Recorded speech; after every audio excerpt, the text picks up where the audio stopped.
coughed like a dying smoker as I pulled into my driveway at 11:47 p.m. 23 years of marriage, and Marta still couldn't be bothered to leave the porch light on. The house sat dark, except for the blue glow from our daughter's bedroom window upstairs. I'm Danny Kowalski, 48 years old, owner of Kowalski Auto Repair on the wrong side of Millfield, Ohio. This used to be steel country until the mills closed and left us with empty lots and broken dreams.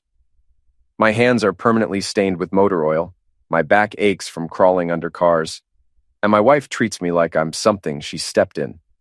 Marta works downtown at Hartwell Industries, climbing the corporate ladder in her power suits while I fix the cars of people who whisper about how she's too good for him. Maybe they're right. She's got the college degree, the six-figure salary, the country club membership. I've got calloused hands and a business that barely keeps us afloat. As I grabbed my toolbox from the truck bed, our front door flew open. Amelia stumbled out, her face streaked with tears, clutching something in her shaking hands. "Dad!" Her voice cracked. "Thank God you're home. What's wrong, sweetheart?" I dropped the toolbox and reached for her, but she stepped back. "I found something about Mom." She held up a small digital camera. "I was borrowing her laptop for a school project, and I found these files, video files." My stomach dropped. "Amelia, whatever it is, Dad, she's cheating on you." The words hit me like a sledgehammer to the chest. "With Rick Patterson from her office, and it's really bad." Rick Patterson. I knew the name. Smooth-talking snake in expensive suits who drove a BMW and lived in one of those glass condos downtown. Marta had mentioned him at dinner parties, always with that little smile that made my skin crawl. "How bad?" I asked, though I wasn't sure I wanted to know. Amelia's hands trembled as she held out the camera. "There's a video from last Tuesday when she said she was working late. They're in his apartment and they're talking about you, laughing about you." The world tilted sideways. I took the camera with numb fingers. "Dad, I'm so sorry. I know it's sick that I watched it, but I thought you should know. She's been lying to all of us." I stared at the small screen, my finger hovering over the play button. 23 years of marriage, 2 kids, a mortgage, a life built on what I thought was solid ground. "There's something else," Amelia whispered. "In the video, they talk about leaving together. She's planning to divorce you and take half of everything. Rick's already got lawyers." The porch light from across the street flickered on. Mrs. Falco, our 70-year-old neighbor, peered through her curtains. Nothing happened in this neighborhood without her knowing about it. "Go inside, sweetheart," I said quietly. "We'll talk more tomorrow." "Dad, what are you going to do?"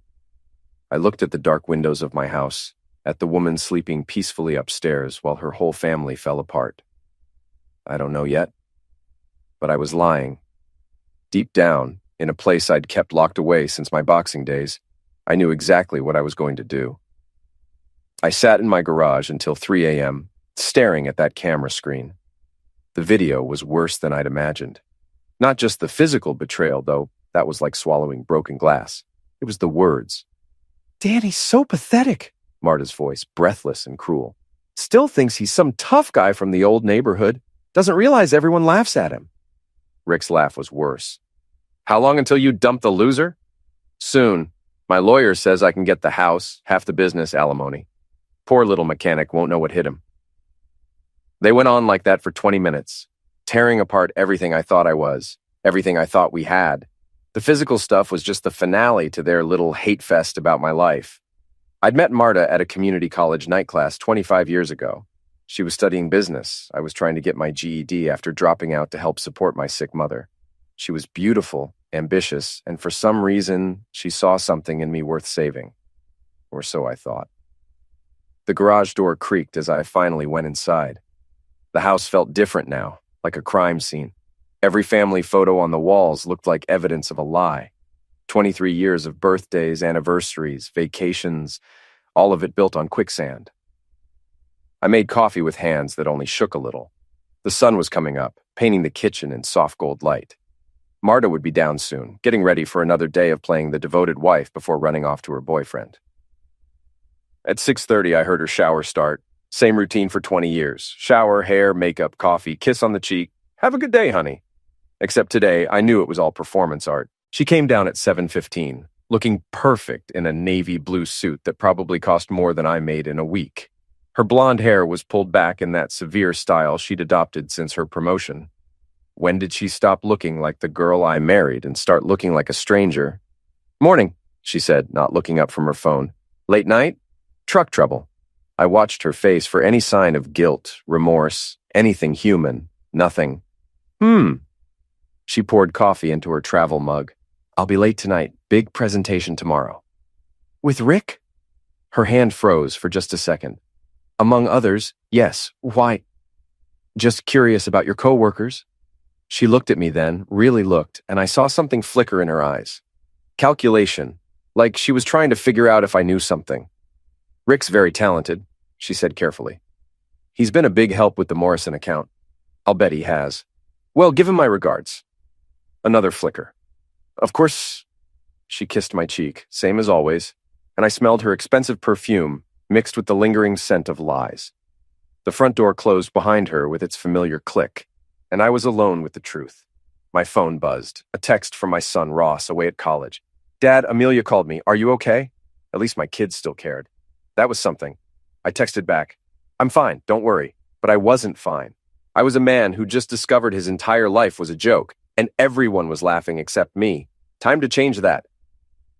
Frank's boxing gym smelled like sweat, leather, and broken dreams. I'd been coming here since I was 16, first to learn how to fight, later to remember who I used to be. Frank Torino, 73 years old and still tough as nails, was wrapping his hands when I walked in. "Danny boy, you look like heck. Feel worse." I grabbed a pair of gloves from the rack. "Need to hit something." Wife troubles. Frank had been married 4 times. He knew the signs. "She's cheating on me. Has been for months, maybe longer." Frank stopped wrapping his hands. "You sure?" "Got it on video." Jesus. He sat down heavily on the bench. "What are you going to do?" I started hitting the heavy bag, letting 23 years of frustration flow through my fists. "I'm going to destroy her." "Danny, not end her, nothing like that." The bag shuddered under my combinations. "But she thinks I'm some pathetic loser she can walk all over. She's about to learn different." Frank was quiet for a long moment. "What do you need?" That's why I loved Frank. No lectures, no advice about taking the high road, just, "What do you need?" "Information. Rick Patterson works at Hartwell Industries, lives in those condos on 5th Street. I know a guy who knows a guy. Give me a day." I hit the bag until my knuckles bled, until the rage crystallized into something cold and sharp. Marta thought she was playing chess while I played checkers. Time to show her I'd learned a few moves. That afternoon, I closed the shop early and drove to Hartwell Industries. The building was all glass and steel, reaching toward the sky like a middle finger to the rest of us. I parked across the street and waited. At 5:30, employees started streaming out. I recognized some faces from company picnics and Christmas parties, people who'd smiled at me while knowing my wife was making a fool of me. At 5:45, Marta and Rick emerged together. He was everything I wasn't. Tall, perfectly groomed, wearing a suit that cost more than my truck. They walked to his BMW, heads close together, laughing about something. Probably me. They drove to Marcello's, an upscale Italian place downtown. I followed at a distance, parking where I could watch through the restaurant's windows. They sat at a corner table, holding hands across the white tablecloth like teenagers. My phone buzzed. A text from Marta. "Working late, don't wait up." I took a photo of them through the window and texted back, "Okay, love you too." The lies came so easily to her now. I watched them for 2 hours. Watched Rick feed her dessert from his spoon. Watched her laugh at his jokes with a joy I hadn't seen in years. Watched them leave together, his hand on the small of her back. They drove to his condo building, the Pinnacle, 30 floors of glass and pretension. I parked in the visitor lot and watched the lights come on in a corner unit on the 20th floor. My wife was up there, in another man's bed, planning my destruction. But I was down here, planning hers. Frank's information was gold. Rick Patterson, age 41, divorced twice, child support payments to 2 ex-wives, credit cards maxed out, lease payments on the BMW 3 months behind. The successful businessman image was all smoke and mirrors. Even better, his condo was a rental. The building manager was Frank's cousin's kid, Tony Marconi, who owed Frank some favors from his wild youth. Rick's been bragging to everyone about his new girlfriend. Tony told me over beers at Murphy's Tavern. Says she's going to leave her husband and they're going to get married. Real piece of work, this guy. What else? Building's got security cameras, but they're mostly for show. Half of them don't work. And Rick's got a habit of leaving his spare key under a fake rock by the fountain. Saw him do it twice when he was drunk. I filed that information away for later. My first move was subtle. I knew Marta's routines better than she did. Every Tuesday, she got her nails done at Salon Bella. The owner, Mrs. Chen, was a gossip who knew everyone's business. I stopped by the salon on Monday afternoon with flowers. For my wife, I told Mrs. Chen. Tomorrow's our anniversary. Mrs. Chen beamed. 23 years, right? She talks about you all the time. Does she? I smiled sadly. What does she say? Oh, you know, how hard you work, how proud she is. Mrs. Chen's smile faltered. She is happy, isn't she? Perfect. Mrs. Chen had noticed something. I hope so, I said quietly. Sometimes I worry she might be distracted by other things. Other people. I left the flowers and walked away, planting seeds of doubt in the gossip network. By Tuesday evening, half the neighborhood would be wondering about the Kowalskis' marriage. Tuesday night, I followed Marta and Rick to his condo again. This time I went inside. The Pinnacle's security was a joke. Tony had given me a key card for the service elevator, and I rode up to the 20th floor like I belonged there. The hallway was empty, carpeted in thick burgundy that muffled my footsteps. Rick's spare key was exactly where Tony said it would be. I didn't steal anything, didn't break anything. I just rearranged things, moved his expensive cologne to the bathroom trash, put his silk ties in the freezer, switched his coffee with decaf, small things that would make him think he was losing his mind. But I also planted something. A small digital recorder, voice-activated, hidden behind his bedroom dresser. If they were planning to destroy my life, I wanted to hear every word. I was back in my truck and gone before they even ordered dessert. The next morning, Marta was unusually quiet over breakfast. Everything okay? I asked. Fine, just tired. How was the presentation? Good. Rick did most of the talking. She paused. He seemed off yesterday, distracted. I hid my smile behind my coffee cup. Maybe he's got personal problems. Maybe. That afternoon, I retrieved the recorder. 2 hours of audio gold. Rick complaining about his weird day, Marta reassuring him, and then their detailed plans for my destruction. The business is worth more than Danny thinks. Marta's voice was clinical, calculating. I've been going through his books. If we time this right, I can get half of everything and he'll never see it coming. What about the kids? Amelia will understand eventually. Ross doesn't care about anything except his video games. They'll be fine. And Danny? Marta laughed, cold and sharp. Danny will do what he always does. Sulk, drink beer, and eventually give up. He's not smart enough to fight back. Wrong, sweetheart. Dead wrong. I spent the next week building my case like a detective. Photos of Marta and Rick together.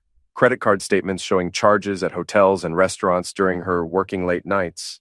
Phone records with hundreds of texts between them. But I also started spreading the word. Mrs. Falco was my first target. The neighborhood's unofficial information hub. She knew everyone's secrets and wasn't shy about sharing them. I caught her getting her mail Wednesday morning. Morning, Mrs. Falco. Beautiful day. Oh, hello, Danny. How's Marta? Busy as always, working so many late nights lately. I sighed dramatically.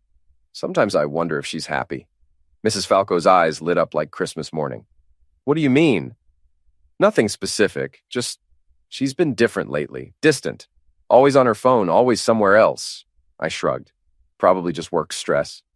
Well, marriage is hard work, Mrs. Falco said, but I could see the wheels turning. You have to communicate. You're right. I should probably surprise her at the office sometime. Bring her lunch. That's sweet. I walked away, knowing that by noon, Mrs. Falco would be on the phone with her network of gossips, speculating about trouble in the Kowalski marriage. Thursday night, I made my move. I knew Marta and Rick would be at his place. They'd established a pattern. I also knew Rick's building had a gym on the 15th floor that closed at 10 p.m. I waited until 10:30, then took the service elevator up. The gym was empty, but it had floor-to-ceiling windows with a perfect view of the city, including Rick's condo 20 floors below. I set up my camera with the telephoto lens Frank had borrowed from his nephew, the one who did wedding photography. The angle was perfect. Rick's bedroom window, curtains open, lights on. They thought they were invisible up there in their glass tower. They were wrong.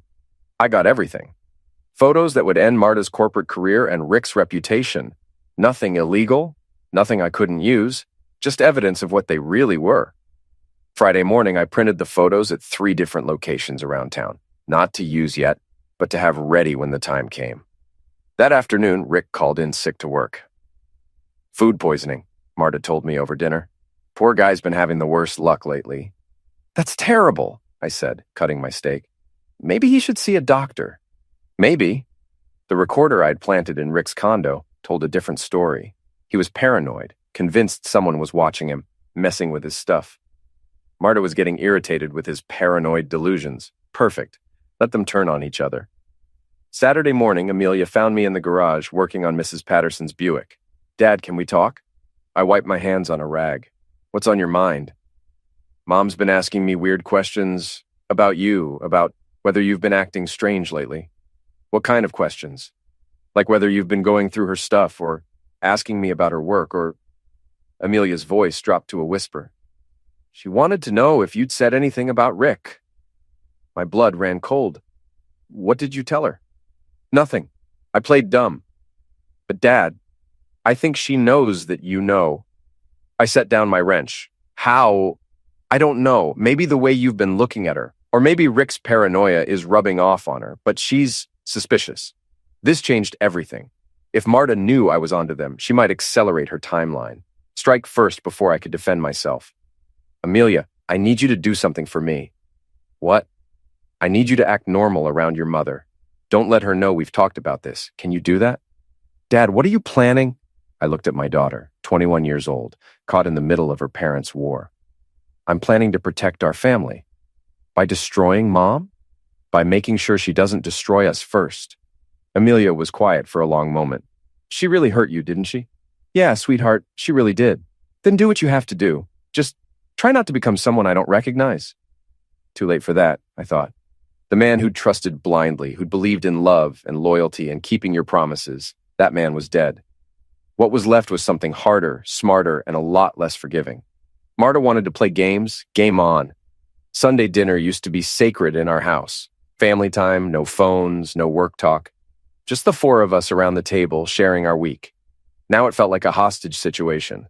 Ross was home from college for the weekend, and I could see him watching Marta and me, sensing the tension even if he didn't understand it.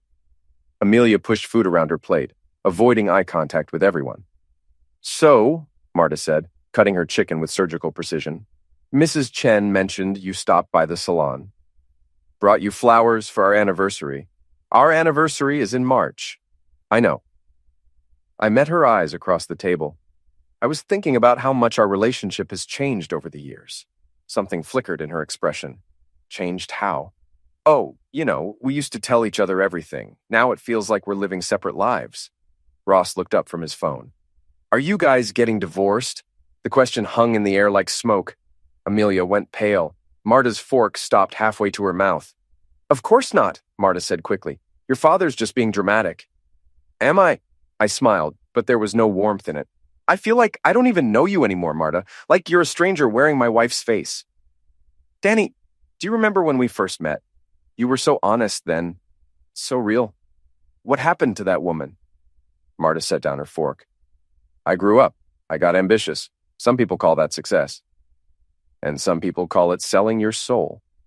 The temperature in the room dropped 20 degrees. Ross and Amelia exchanged glances. Maybe we should finish this conversation later, Marta said tightly. Why? We're all family here. I looked around the table. Unless some of us have been keeping secrets. Marta's face went white, then red. What's that supposed to mean? It means I know about Rick. The words dropped like a bomb. Ross's mouth fell open. Amelia closed her eyes. Marta went very, very still. I don't know what you think you know. I know you've been screwing him for months. I know you've been planning to divorce me and take half of everything. I know you and your boyfriend have been laughing about what a pathetic loser I am. Marta shot to her feet. Kids, go upstairs. No! My voice was quiet, but carried absolute authority. They deserve to hear this. They deserve to know who their mother really is. You bastard! Sit down, Marta. Something in my tone made her sink back into her chair.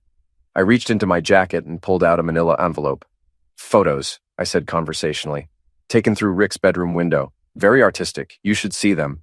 Marta's face crumpled. Danny, please. Audio recordings, your voice, his voice, planning my destruction. Very detailed. Dad, Ross whispered. Credit card statements, hotel receipts, phone records. I spread the evidence across the table like playing cards. 23 years of marriage, and this is what it comes down to. Marta was crying now, ugly sobs that shook her whole body. I'm sorry. I'm so sorry. No, you're not. You're sorry you got caught.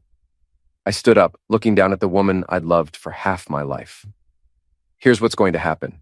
You're going to pack a bag and leave, tonight. You can go to Rick's place or your sister's, or heck, for all I care.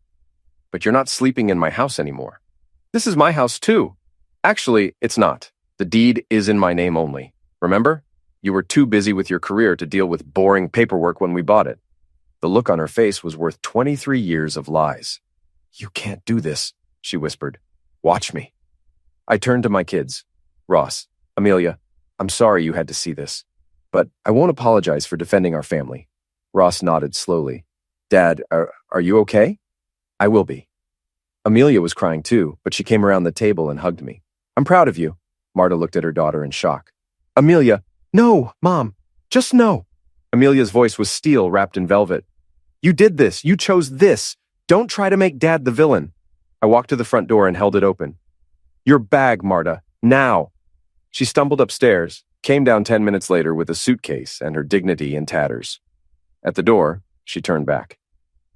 This isn't over, Danny. Yes, it is. You just don't know it yet. She left without another word.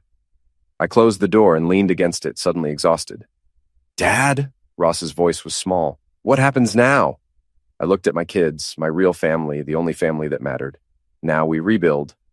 Monday morning, I was at my shop by 6 a.m. working on Tommy Morrison's Camaro when my phone started buzzing, text after text, all from numbers I didn't recognize.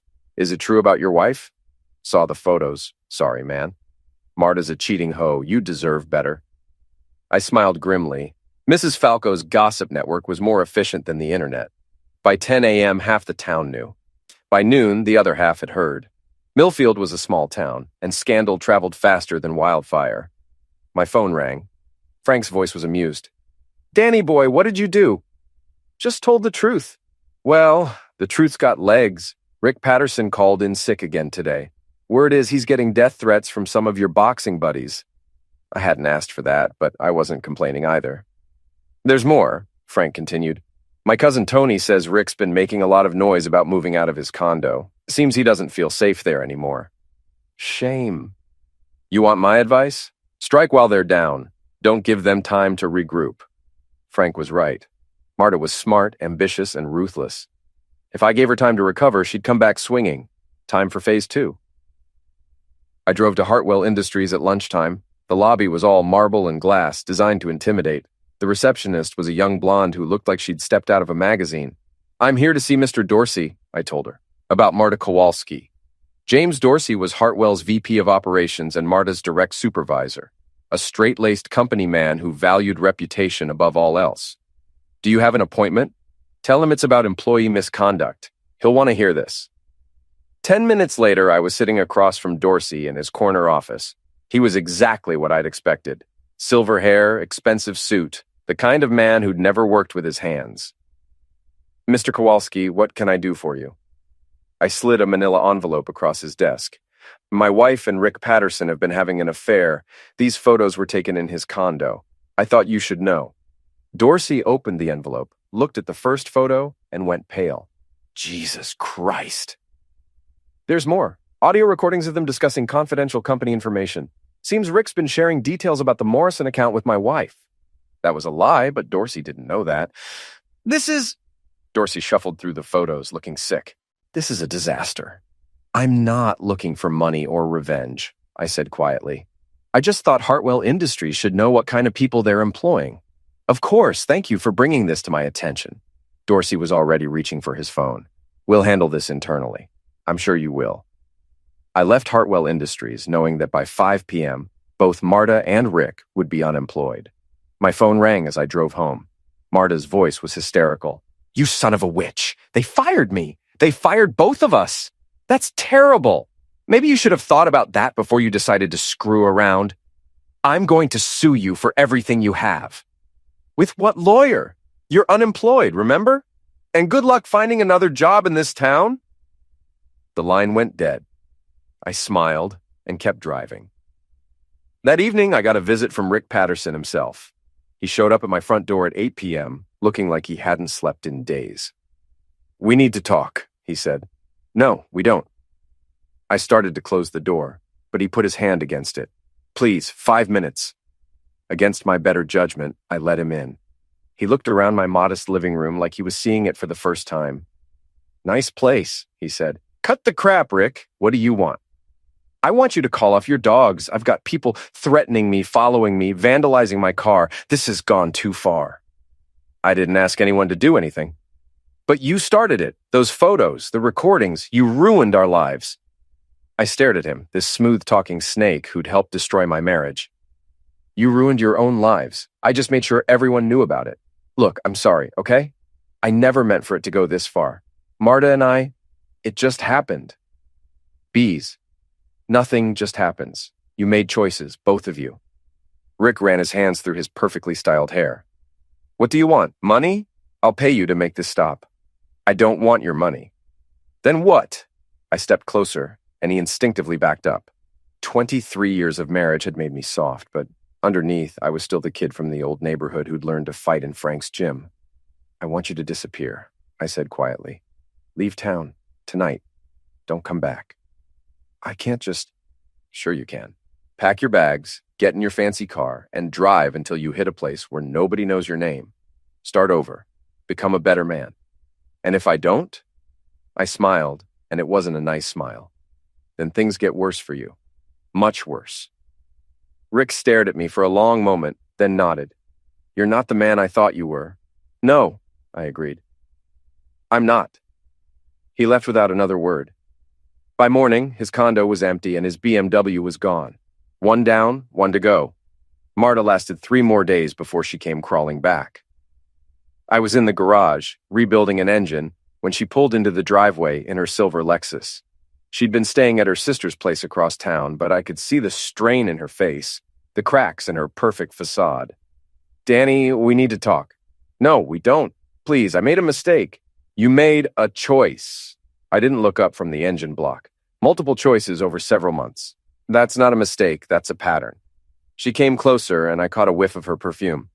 It used to drive me crazy. Now, it just made me sad. "I know you're hurt." "Hurt?"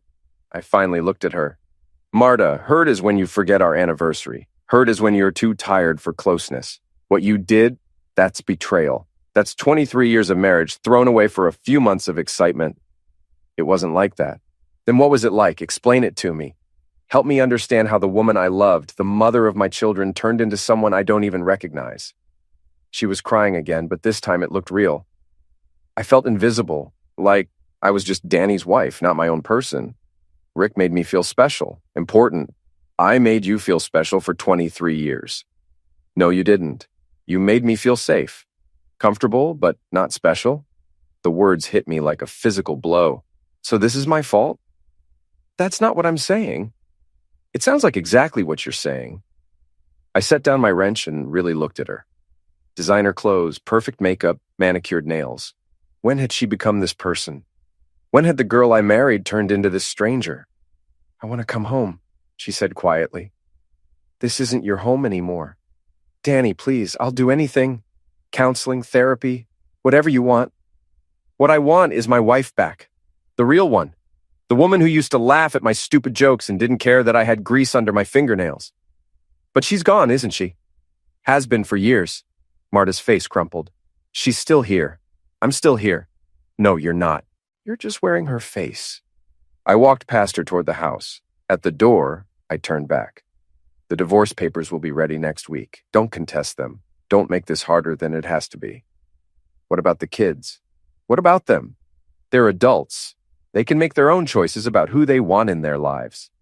"And the business? The house?" "The business is mine. Always has been. The house, too. You wanted independence so badly. Congratulations. You're independent." I went inside and locked the door behind me. Through the window, I watched her sit in her car for 20 minutes, crying. Finally, she drove away. I never saw her again. The divorce was finalized 6 weeks later. Marta didn't contest it. She couldn't afford a lawyer, and every attorney in town had heard the story. She moved to Cleveland, got a job with a smaller company, started over. Rick Patterson disappeared completely. Some said he went to California, others heard Florida. I didn't care as long as he stayed gone. The kids handled it better than I'd expected. Ross graduated college and got a job in Chicago. Amelia transferred to a school closer to home. Said she wanted to keep an eye on me. You don't have to do that, sweetheart. I know, I want to. Mrs. Falco still waves at me every morning when I leave for work. The gossip network has moved on to other scandals, but I know they still talk about the Kowalski divorce sometimes. The story's gotten bigger in the telling. I'm either a hero who stood up for himself or a villain who destroyed his family, depending on who's doing the talking. I don't care what they say, I know the truth. 6 months after the divorce, I was closing up the shop when a woman walked in. Mid-40s, auburn hair, wearing jeans and a sweater that had seen better days. Are you Danny Kowalski? Depends who's asking. She smiled, and it was genuine. I'm Sarah Mitchell. My car broke down about a mile from here. AAA said you were the best mechanic in town. They said that, did they? Well, actually, they said you were the only mechanic still open, but I'm choosing to be optimistic. I found myself smiling back. What kind of car? Honda Civic, 2018. It just stopped. I'll take a look. We walked to her car together, talking about nothing important. She was a teacher at the elementary school, divorced, no kids, new to town, trying to start over after her own marriage fell apart. Cheating husband? I asked as I popped her hood. Gambling problem. Lost our house, our savings, everything. She shrugged. Sometimes life kicks you in the teeth. The question is whether you get back up or stay down. Which did you choose? I'm here, aren't I? Her alternator was shot, but it was fixable. While I worked, she sat on a crate and told me about her students, her tiny apartment, her plans to get a dog when she saved enough money. What about you? She asked. Married? Divorced. Recently? I'm sorry. Don't be. Best thing that ever happened to me. She looked surprised. Really? Really, turns out I was married to the wrong person for 23 years. Better to find out late than never. I finished the repair as the sun was setting. Sarah insisted on paying full price, even though I had only charged her for parts. Can I ask you something? She said as I walked her to her car. Sure. Would you like to have dinner sometime? Nothing fancy, just dinner? I looked at this woman, honest, straightforward, real, in a way Marta had never been, and felt something I hadn't felt in years. Hope. I'd like that, I said.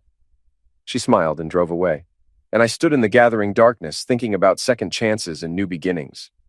Marta had wanted to destroy me, to take everything and leave me with nothing. Instead, she'd freed me from a marriage that had been dead for years. She'd given me back my self-respect, my strength, my future. In trying to ruin me, she'd saved me. The irony was perfect. I locked up the shop and headed home to my empty house that didn't feel empty anymore. Tomorrow, I'd call Sarah and ask her to dinner. Tomorrow, I'd start the next chapter of my life. But tonight, I was content to sit on my porch, drink a beer, and think about how sometimes the best revenge is simply living well. Marta had gambled everything on a smooth-talking snake and lost it all. She was alone in a strange city, starting over at 45 with nothing but regrets and what-ifs. I was here, in the town I'd always called home, surrounded by people who respected me, with my children's love and a future that suddenly looked bright again. She'd played her hand and lost everything. I'd played mine and won it all.